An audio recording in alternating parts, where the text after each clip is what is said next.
Good morning students. आज हमारा topic है प्रधानमंत्री।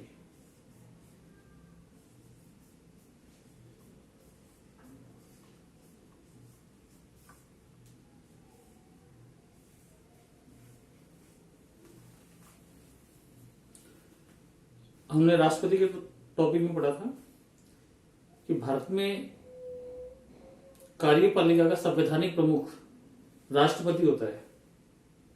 शासन की समस्त शक्तियां राष्ट्रपति में निहित होती है,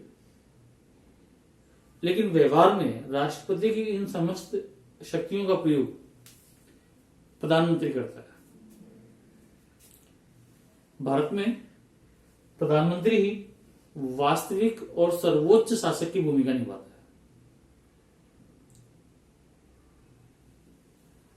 एक तरह से भारत के प्रधानमंत्री की भारत में वही स्थिति है जो कि अमेरिका में अमेरिका के राष्ट्रपति की है।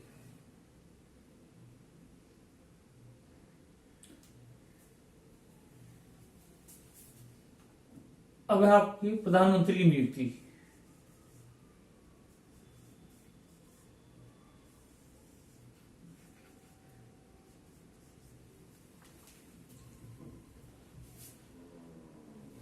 प्रधानमंत्री की नियुक्ति राष्ट्रपति द्वारा की जाती है।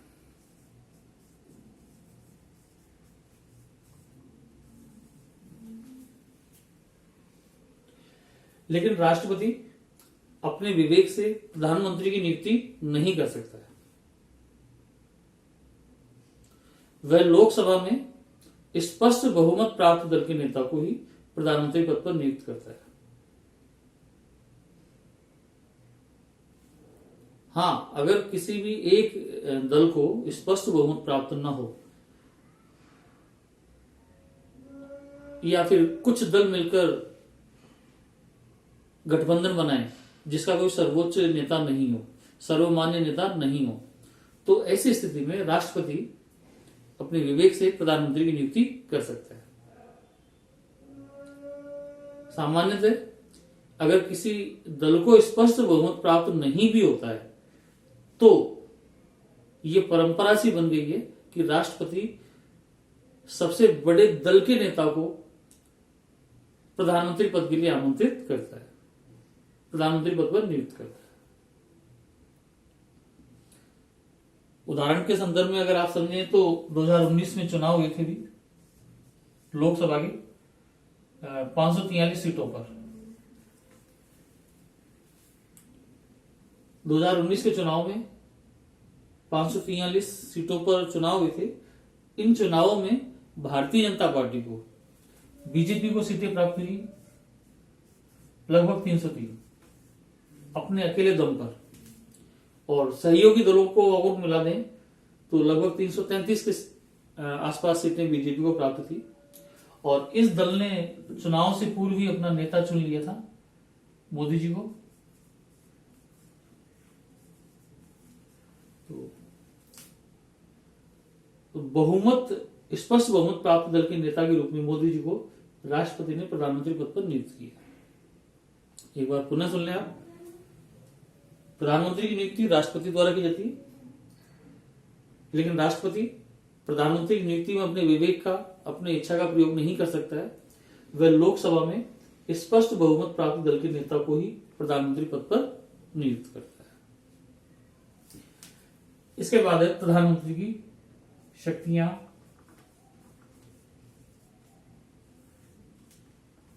कार्य, अधिकार या भूमिका।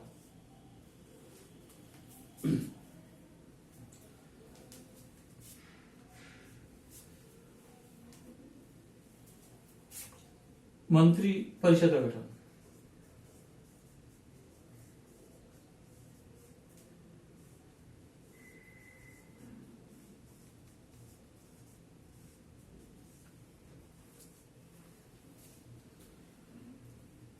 देखिए, प्रधानमंत्री की शक्तियां, कार्य और अधिकार हम पढ़ लें। पहला पॉइंट है आपका मंत्री परिषद का गठन। प्रधानमंत्री अपनी नियुक्ति के तुरंत बाद जो सबसे पहला काम करता है वो है अपने सहयोगियों का अपने साथियों का अर्थात मंत्री परिषद के सदस्यों का चयन करना। ये प्रधानमंत्री का विवेकाधिकार है कि वो मंत्री परिषद में किसे शामिल करे और किसे नहीं। फिर भी प्रधानमंत्री योग्य, अनुभवी और विशेषज्ञ लोगों को मंत्री परिषद में शामिल करने का प्रयास करता है। वह बड़े और प्रभावशाली, अपने दल के बड़े और प्रभावशाली नेताओं को भी मंत्री परिषद में जगह देने का प्रयास करता है। इसके अलावा विभिन्न वर्गों से जुड़े हुए प्रतिनिधि, उनको भी मंत्रिमंडल में जगह देने का वो प्रयास करता है। दूसरा कार्य है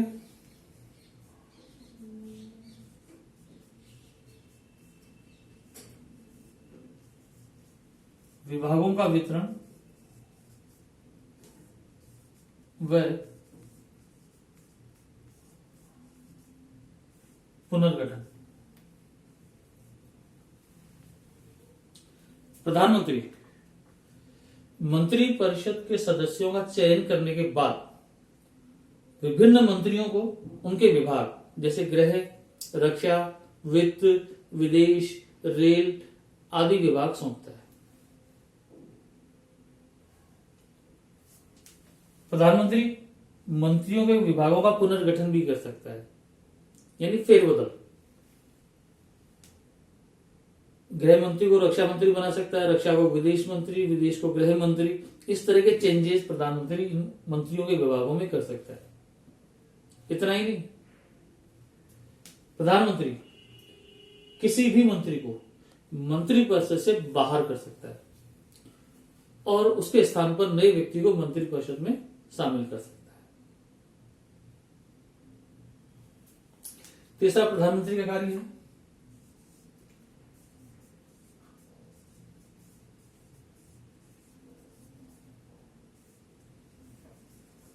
मंत्रिमंडल का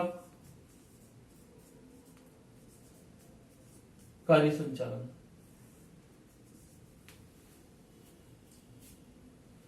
प्रधानमंत्री मंत्रिमंडल का कार्य संचालन करता है।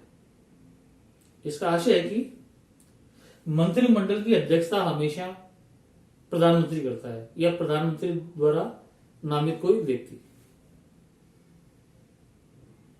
और मंत्रिमंडल में उसी एजेंडे पर, उसी विषय सूची पर चर्चा होती है जो प्रधानमंत्री तय करता है। चौथा कार्य है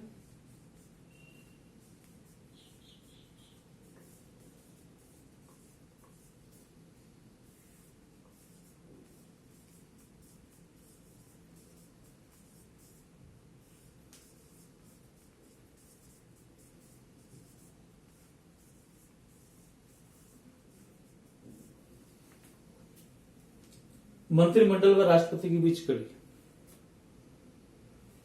प्रधानमंत्री मंत्रिमंडल व राष्ट्रपति के बीच कड़ी के रूप में, एक चेन के रूप में भी काम करता है। मंत्रिमंडल ने जो भी डिसीजन लिया, जो भी निर्णय लिया, नीतिगत फैसला लिया, इस फैसले की जानकारी प्रधानमंत्री जाकर राष्ट्रपति को देता है और राष्ट्रपति जो भी सुझाव या निर्देश देता है उसे आकर वो मंत्रिमंडल को बताता है।